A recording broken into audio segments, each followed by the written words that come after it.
Hiya folks, welcome back for more Let's Play Martian Memorandum. If you recall, we were seeing a priestess tied up, presumably one Miss Deacon Hawke, and a guy wanting the goods with a laser pistol. That does a pretty good job of blowing a hole right through us. But you also notice that we could walk all the way back here, and it took us a little while walking forward before he would actually notice we were there. So let's have some fun, shall we?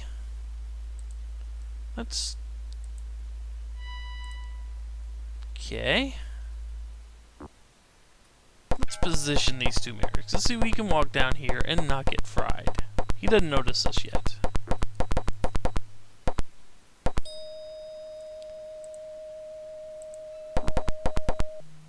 No. Want to move that. Thank you.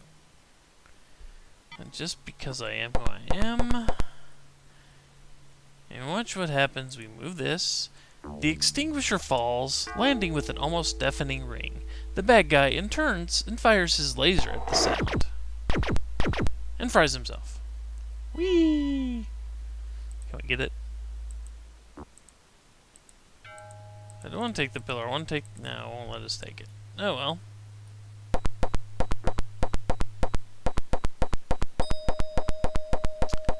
One tense crisis averted by taking advantage of stupid people.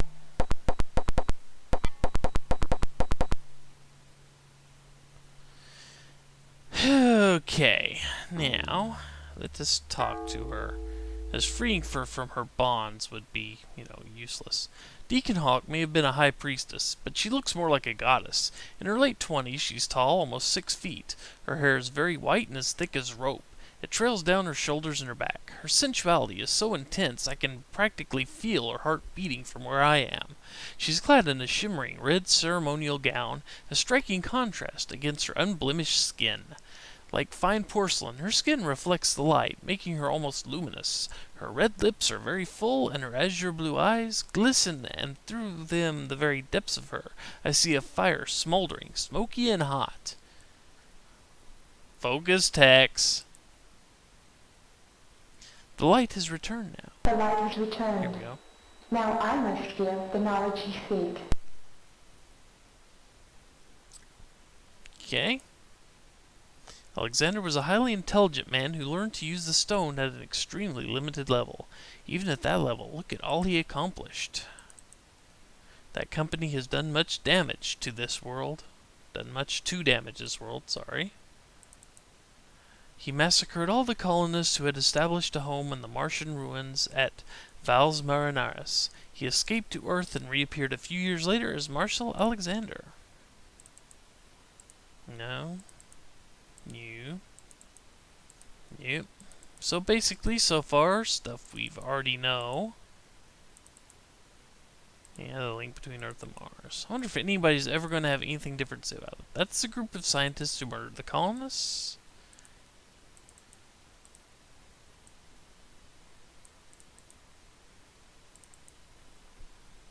Attempted to contact me in regards to the stone, but was killed before I could get back to him.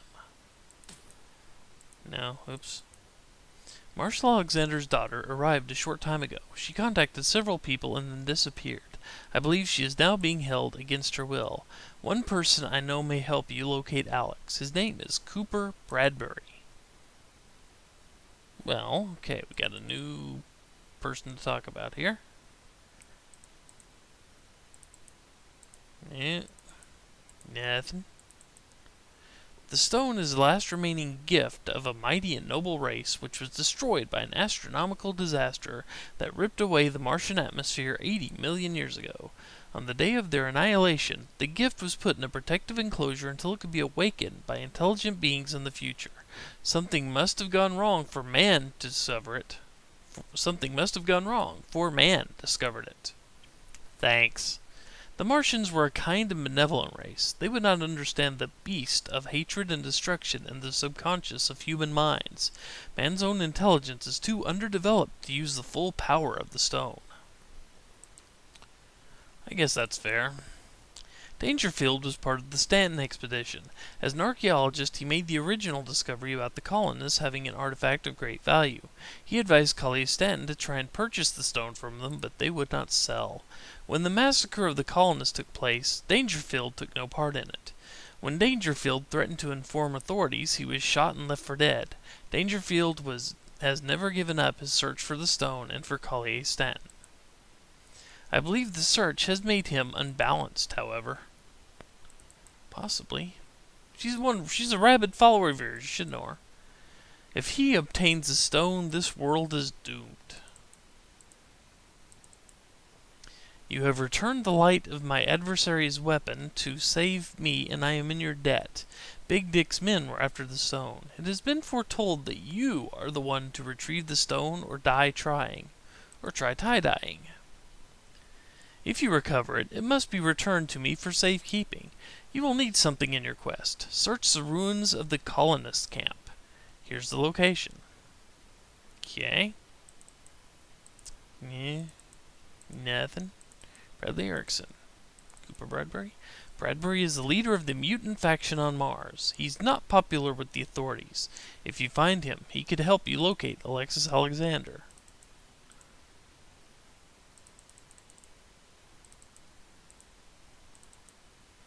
I have had a vision of you and your wonderful abilities.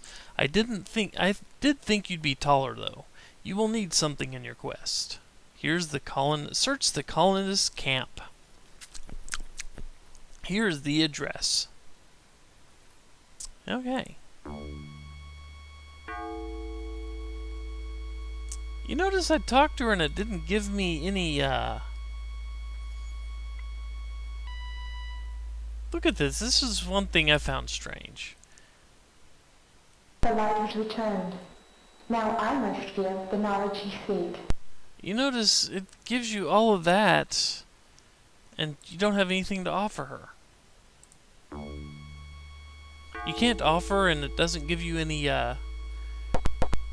real options for dialogue there, even though it gives you the dialogue branch. I've kind of wondered why. Can't just leave her, do I have to actually hit the go-to? Yeah, hit the go-to. Okay. So, well, she told us to go someplace, so let's go. What in the hell did Deacon Hawke talking about? What in the hell was Deacon Hawke talking about? What did she mean my coming was foretold? And that business about the light. Only when the light returns will she give me the information. What kind of light? One thing's for sure, she knows what's going on around here. Oh, some inner monologue. Yeah, colonists camp.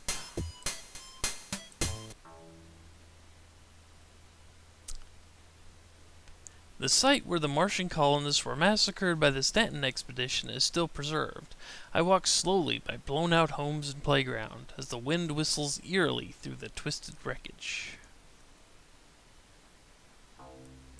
Just in case. Save, yes. So let's start taking a look around. I don't think there's anything deadly. A child's sand pail. Hydrochloric acid in a glass tube.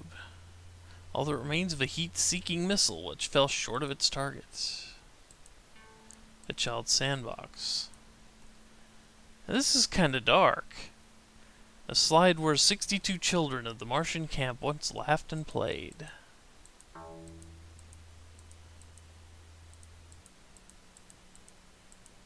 A Martian geodesic dome made from wound graphite fibers. The dome has blast and burn damage from fragmentation bombs and machine gun fire. Now this is just kind of yeesh.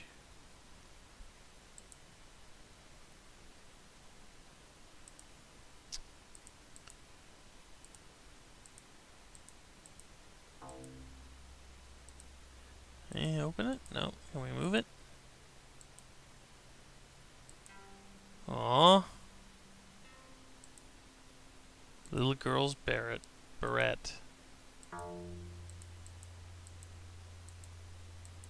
Carefully take the acid.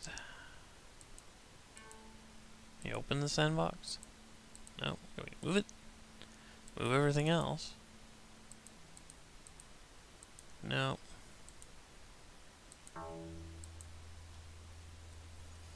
Well, if I'm correct, we can walk for... Yeah, here we go.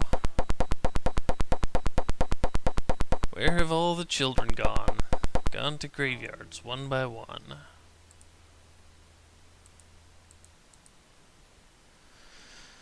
The eerie but peaceful resting place of all 228 Martian settlers on a former playground. Tail fin of a heat-seeking missile.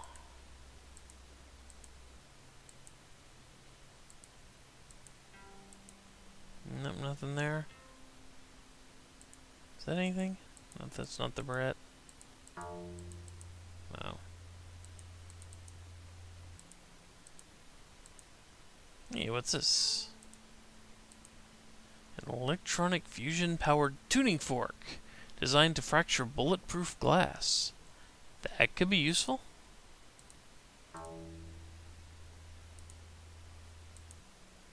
Just a small wooden ammo box. Can I get it?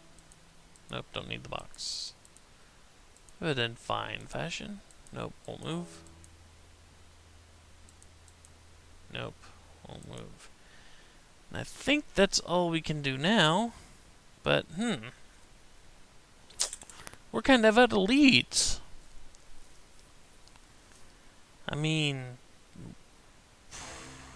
we don't know where to find a Cooper, but who would know Cooper? Cooper's a radical mutant militant, isn't he? I think I'm gonna cut the video here, mull this one over for a while, and let you guys mull it over too.